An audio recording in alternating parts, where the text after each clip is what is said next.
साल 2006 में एक फिल्म आई थी। हालांकि वो फिल्म कॉमेडी वाली थी, लेकिन उस फिल्म में कहानी की शुरुआत जहां से हुई थी वो बहुत इंटरेस्टिंग था।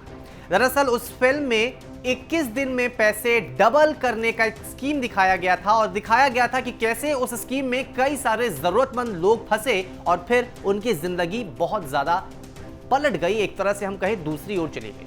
खैर, वो फिल्म थी, लेकिन उसी से मिलती जुलती कुछ कहानियां अब सामने आ रही है।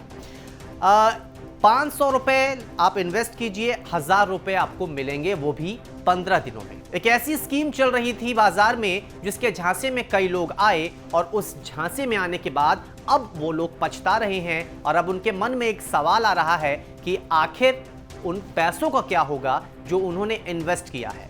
दरअसल ये एक खेल चल रहा था कुछ शातिर लोगों की तरफ से, जो खेल रहे थे दरअसल मासूम लोगों से, उन जरूरतमंद लोगों से जिन्हें पैसों की काफी ज्यादा जरूरत थी। उन्हें लालच दिया गया, उन्हें झांसे में लिया गया कि आप एक अमाउंट लगाइए, उसके बाद आपको 15 दिन में बैठे बिठाए डबल पैसे मिल जाए। तो सवाल यहां पर यह भी उठता है कि क्या पैसे डबल होना इतना आसान है?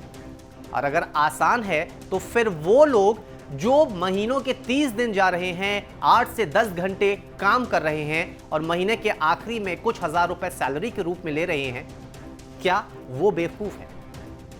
4 महीने पहले की बात है, यानी कि फरवरी 2021 की, एक ऐप जिसकी काफी ज्यादा चर्चा हो रही थी। यूथ हो या फिर हम कहें कोई बुजुर्ग हो, रिटायर्ड पर्सन हो, अलग अलग टाइप के लोग थे, उनकी ओर से इस ऐप को लेकर काफी ज्यादा दिलचस्पी भी दिखाई जा रही थी, क्योंकि इस ऐप को लेकर दावा यह किया जा रहा था, उस ऐप की ओर से यह कहा जा रहा था कि 15 दिन में आपके पैसे को डबल कर देंगे। इस ऐप का नाम है power bank. Power bank Google play store पर अवेलेबल था और इसके जरिए कई लोग फंसे हैं। ऐसे लोग जिन्हें जरूरत थी, जो गरीब थे, जिन्हें कोरोना के कारण कई सारी परेशानियां हुई, उन्होंने सोचा कि एक बार इसमें पैसा लगा के देखते हैं कि आखिर हमें वो पैसे मिल रहे हैं या नहीं। शुरुआत में कुछ लोगों को मिले, लेकिन उसके बाद जब विश्वास बढ़ा तो ऐप गायब हो गया। सबसे पहले आपको बताते हैं कि ये पूरा मामला आखिर है क्या। दरअसल पावर बैंक ऐप का नाम सुर्खियों में आया था। ऐप के जरिए 15 दिनों में पैसे डबल करने का लालच दिया गया। कई लोगों ने पैसों की जरूरत को देखते हुए पैसे लगा भी दिए। ऐप के पास पैसे काफी जब इकट्ठा हो गए तो ऐप गायब हो गया। हुआ यह कि पहले कुछ 1-2 लोग, फिर 10-20 लोग, फिर 100-50, फिर 1000 ऐसे लोगों ने पैसे इन्वेस्ट किए और जब ऐप वाली कंपनी के पास एक मोटी रकम आ गई, उन्होंने सारे पैसे देने बंद किए और जो पैसे उनके पास थे वो लेकर एक तरह से 9 तो 11 हो गए। अब जिन्होंने पैसे इन्वेस्ट नहीं किए थे उनके पैसे क्या होंगे, उनके पैसे वापस आएंगे या नहीं आएंगे, ऐसे सवाल बहुत सारे हैं लोगों के मन में, क्योंकि बात है पैसों की, उन पैसों की जो उनकी मेहनत की कमाई है, जो झटकों में गायब हो गई। खैर, आपको हम ये भी बताएंगे, लेकिन सबसे पहले आपको इस ऐप के बारे में सावधान करते हैं, इनके बारे में कुछ जानकारियां देते हैं ताकि अगला शिकार कोई और ना होता। फरवरी 2021 में प्ले स्टोर पर यह ऐप आया था पावर बैंक के नाम से। बिजनेस कैटेगरी में इस ऐप को पब्लिश किया गया था और 50 लाख से ज्यादा लोगों ने इसे डाउनलोड भी कर लिया। ऐप की ओर से तो दावा यह किया जा रहा था कि 15 दिन में आपके पैसे को तो डबल कर देंगे। लोग ये भी सोच रहे थे कि बहुत अच्छी स्कीम है, पैसे कुछ लगाइए, डबल 15 दिन में वापस ले लीजिए। कई सारे इतने बैंक है जहां पर इंटरेस्ट इतना कम हो रहा है, तो लोगों ने सोचा वहां से अच्छा यहां पर लगा देते हैं। लेकिन वास्तव में हो क्या रहा था, बैंक में जो आप पैसे रख रहे हैं वो सुरक्षित है, लेकिन ऐसे ऐप में जो लोग पैसे लगा रहे थे उन्हें पैसे मिल नहीं रहे थे, वो पैसे गायब हो रहे थे। लेकिन कोई भी अपराध हो, कभी ना कभी कोई ना कोई ऐसा क्लू होता है जिसकी वजह से वो सबके सामने आता है।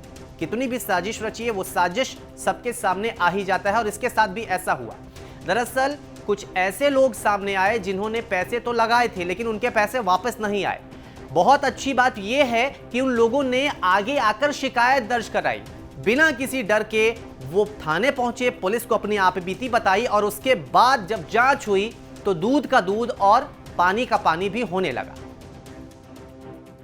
हरिद्वार के एक निवासी ने इसे लेकर थाने में शिकायत दर्ज कराई थी। दरअसल पैसे डबल होने के दावे में आकर इन्होंने पहले 93,000 और फिर 72,000 रुपए जमा किए थे। 93,000 फिर 72,000 रुपए लगाए लेकिन पैसे वापस नहीं आए तो शिकायत दर्ज कराई गई। और बहुत अच्छी बात है इनकी ओर से जो कदम लिया गया था, बहुत अच्छा कदम लिया गया है, क्योंकि अगर इन्होंने शिकायत दर्ज नहीं कराई होती तो शायद ये मामला खुलता भी नहीं। खैर, उत्तराखंड से निकलकर यह मामला उत्तर प्रदेश पहुंचा और उत्तर प्रदेश से कर्नाटक तक जा पहुंचा है। ऐसा इसलिए हम कह रहे हैं कि गिरफ्तारी बेंगलुरु से भी कुछ लोगों की हुई है और कुल मिलाकर अब आकलन जो लगाया जा रहा है वो तकरीबन 250 करोड़ की ठगी का है। लेकिन उत्तराखंड पुलिस की ओर से यह भी कहा गया है कि संभव है कि यह आंकड़ा 250 से बढ़कर 1000 करोड़ रुपए की ठगी का भी हो सकता है। 1000 करोड़ रुपए कोई छोटी मोटी रकम नहीं है। खैर, जिस तरह से हरिद्वार निवासी ने सामने आकर अपनी आपबीती बताई है, गुजारिश है आप लोगों से भी कि आपके साथ भी अगर ऐसी कोई ठगी हुई है, आप भी अगर इस झांसे में आए और इस ठगी का शिकार हुए हैं, तो आप अपनी आपबीती बताइए, अपना एक वीडियो बनाइए और उसमें जो कुछ आपके साथ हुआ है वो बताइए और उस वीडियो को हम तक ईमेल के जरिए पहुंचाइए। आपके उस वीडियो को, आपकी उस परेशानी को हम सही जगह तक पहुंचाएंगे और इससे फायदा ये भी होगा कि आने वाले दिनों में जो दूसरे लोग हैं जो अब तक ठगी के शिकार नहीं हुए हैं वो बच सकेंगे, उनके पैसे सुरक्षित रह सकेंगे और आपके जरिए कई लोगों को मदद मिल जाएगी। खैर, इन सब के अलावा एक गुजारिश आप लोगों से ये भी है कि अगर पैसों का कुछ आप लेन देन कर रहे हैं तो सावधानी आपको बरतनी होगी, क्योंकि ऐसे बहुत सारे ऐप्स आपको अलग अलग प्ले स्टोर की बात करें या फिर दूसरे प्लेटफॉर्म पर आपको मिल जाएंगे जो दावा करते हैं कि पैसे दीजिए डबल कर देंगे, शेयर में लगाने, अलग अलग चीजें हैं। लेकिन ऐसी चीजों से आपको सावधान रहने की जरूरत है। इससे पहले आपको याद होगा लोन के जरिए कैसे लोगों को परेशान किया गया था। लॉकडाउन का वो टाइम था, कोरोना का वो टाइम था, लोगों के पास पैसों की दिक्कतें थी, लोगों ने ऐप के जरिए लोन लिया था और फिर लोन लेने के बाद उन्हें कितनी परेशानियां हुई थी ये भी हम आप तक पहुंचाए हैं।